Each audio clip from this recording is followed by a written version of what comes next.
Think and Grow Rich by Napoleon Hill. Introduction.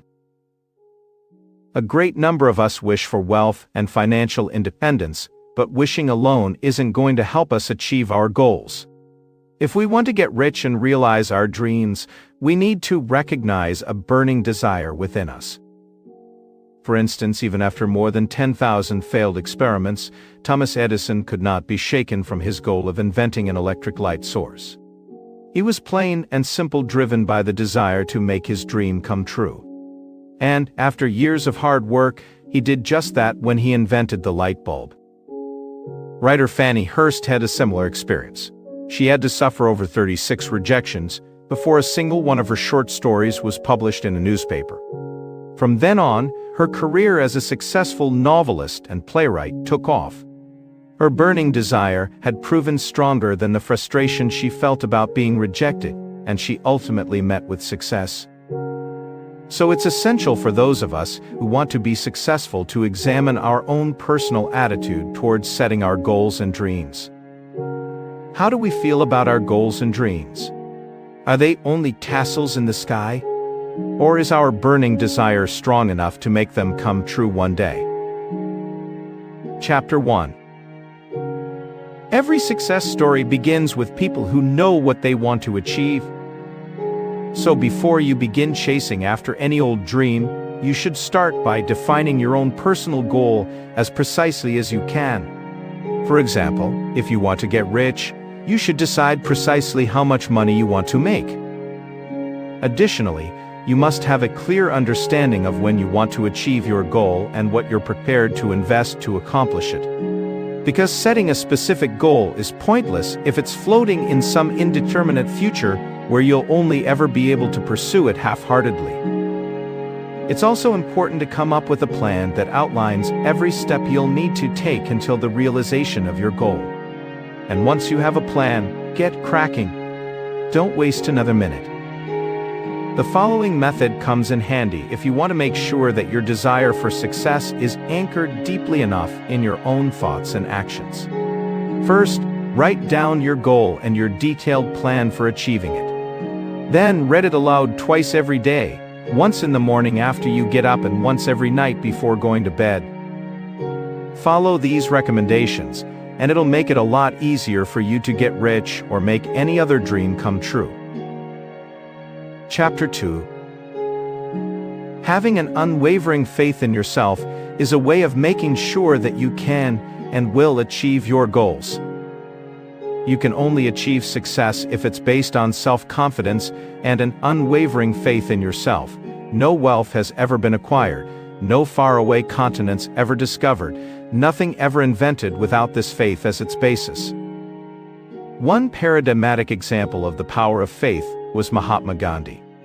Even without access to the typical instruments of power like money or the military, he managed to defy British colonial power and lead his country to freedom.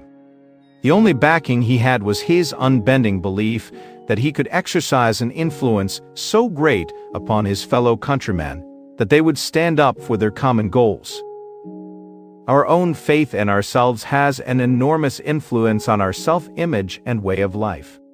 It can, in the truest sense of the word, help us move mountains. Chapter 3.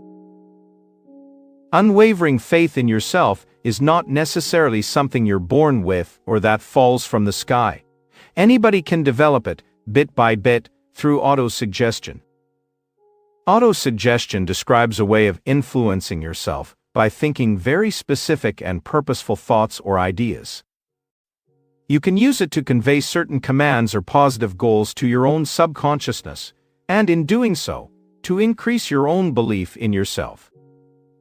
In general, autosuggestion consists of persuading yourself that you can reach your goals, your thoughts can be transformed into reality, and you must go your own way with confidence. The more you use autosuggestion, the likelier it is that it will help you achieve success. If you impress your desires and goals in your unconsciousness, it will steer all your thoughts and actions towards making them come true. Chapter 4. Knowledge can make it a lot easier to achieve your aims in life. All you have to do is take a few basic points into consideration. First of all, you need to take the traditional meaning of knowledge and education and throw it out the window. Because being knowledgeable or well-educated isn't limited to having a high school diploma or university degree. Uneducated people can also know a heck of a lot, as Henry Ford clearly demonstrated. Although he didn't make it to high school, it didn't stop him from establishing an industrial empire and making millions. If you want to be successful, you don't need to stuff your head with too many facts. It is far more important to acquire the right experiences and knowledge, use your own strengths, and fully exploit your own potential. The most important basis is a willingness to continue learning throughout your life. Getting complacent is your worst enemy. Instead, you must always be ready to actively and pointedly expand your own knowledge. There are many different ways to achieve this: by going to university, attending evening courses, or acquiring practical experiences. Equally useful is the ability to know where you can find the knowledge you need, because you don't need to know everything yourself. Instead, you need to know who you can ask if you need to know something. It's usually more practical and productive to be surrounded by a network of experts who share their specialized knowledge than to learn it all yourself. Chapter 5. Each and every success story begins with an idea.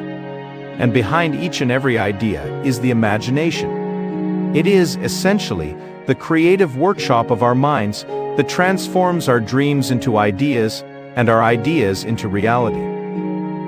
This imaginative ability has two different forms: the creative imagination and the synthetic imagination. By using our creative imagination, we are able to come up with completely new things. Ingenious composers, visual artists, and writers use this function to create works unlike anything made before. The synthetic imagination, by contrast, rearranges old ideas into new combinations.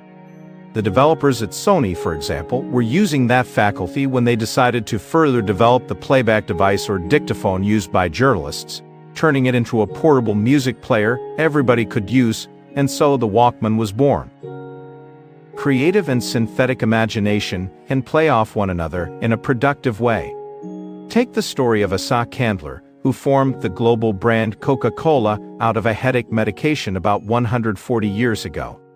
Although it wasn't Candler himself who came up with the Coca-Cola recipe, he bought it from a pharmacist for $3,000, and he developed the ingenious plans and marketing strategies that turned the product into a huge success. If you want to keep your imagination from getting sluggish, you need to challenge and encourage it. And you can achieve that by stimulating it, keeping it active, and training it like a muscle. The more frequently you use it, the more productive and powerful it will become. Chapter 6. One important building block for professional success is an awareness of your own strengths and weaknesses. In other words, being self-aware. Since things like having vague goals, lacking ambition, procrastinating, and lacking resolve are common reasons for failure, self-awareness can help to constructively take action against these weaknesses, or at least to balance them out with your strengths. In order to be able to figure out exactly what your strengths and weaknesses are, it's advisable to perform a thorough and honest self-analysis. Don't worry, this doesn't require going to a psychologist. It's more than enough if you go through a checklist of questions, which should include: have I achieved my aim for this year? Was I always friendly, courteous, and cooperative? Did I make all decisions promptly and firmly? Then you should compare your subjective self-analysis with somebody else's objective evaluation of you. This works best when you sit down with a person who knows you really well to openly and honestly discuss your strengths and weaknesses. Chapter 7. Our subconscious receives and stores sensory stimuli, feelings, and thoughts. It saves everything we've ever experienced, regardless of whether it was positive or negative. But saving information alone isn't all there is to it. Our subconscious is also constantly exercising its influence on our actions. It can shape us positively, endowing us with strength and enterprise, but it can also shape us negatively, misleading us into despondency and pessimism. And so, if we want our subconscious to help us realize our desires and goals, we have to make sure that positive feelings play a leading role in our lives. We must therefore feed our subconscious positive things, because if we do, it will act as a helpful and constructive guide. But if we allow ourselves to feel too many negative sensations, such as rage, hate, a desire for revenge, or pessimism, the very opposite will occur. That's why you've taken a huge step when in everyday life you're able to, for example, avoid contact with doomsaying windbags and pay no heed to their discouraging remarks. Instead, you should make it a point to increase all positive impulses, such as enthusiasm and love. That's the only way you'll end up developing a positive mentality in the long term. Chapter 8. The analysis of over 25,000 life stories of people who failed to achieve professional success shows that a lack of determination is the main reason for their failure. The analysis of the success stories of multimillionaires revealed, by contrast, that they all had two characteristics in common. They were used to making split-second decisions, and once they made them, they stood firmly behind their decisions. A certain degree of stubbornness, as long as it does not transform into a deaf obstinacy, can even be advantageous. Henry Ford, in particular, was known to stick to his decisions for a long time. For example, many people advised him to replace his famous, but not terribly beautiful Model T with a new model. But he held on to the car for a long time, and was thus able to continue bringing in sizable profits with it. Opinions are cheap, everybody has one, and most people want to dispense them. In order to avoid running into the danger of negative influences and straining your own steadfastness, it makes sense to offer others as few opportunities as possible to express their critical opinions. People who are disheartened in particular should therefore keep their plans and intentions to themselves and not confide in anybody else except for the members of their hand-picked team or trustworthy outsiders. Chapter 9. Over the course of any project, regardless of its nature, we are all bound to encounter obstacles and difficulties. In such situations, most of us are too quick to give up our plans and let the project die.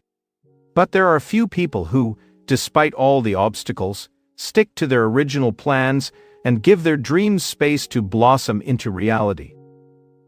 Persistence and endurance are key. That means, above all, that we work constantly on the realization of our goals and don't lose sight of them. However, obstinacy and inveteracy should be avoided at all costs. If, say, there's a dire need for a price correction, you also have to be willing to implement it.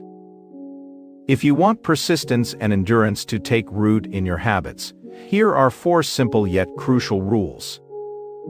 You must have a concrete goal and develop a burning desire to achieve it. You need a thorough and precise plan to support the implementation of your goals. You may not allow yourself to be influenced by negative and disheartening opinions. You need an intimate, trusting relationship to a person or a group that provides you with support and assistance. Think of these rules as a special exercise program to help you build up your personal endurance and persistence. Chapter 10. The bigger the goal, the more complex the planning. The more complex the planning, the more difficult the goal's execution. The more difficult the execution, the more dependent the brains behind the project will be on the creative, intellectual, and moral support of others. This mutual backing works best in the form of a brain trust, a select group of intelligent people.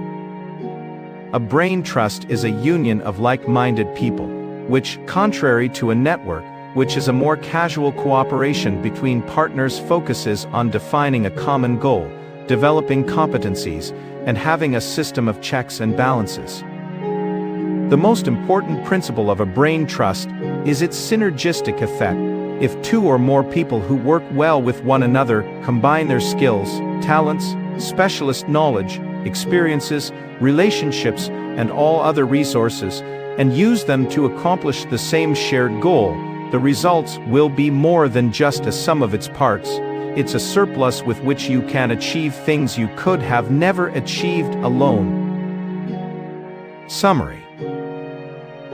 The main message of this book is: wealth, in whatever form, is seldom the result of luck or coincidence. Far from that, it's almost always the result of different traits and skills that anyone can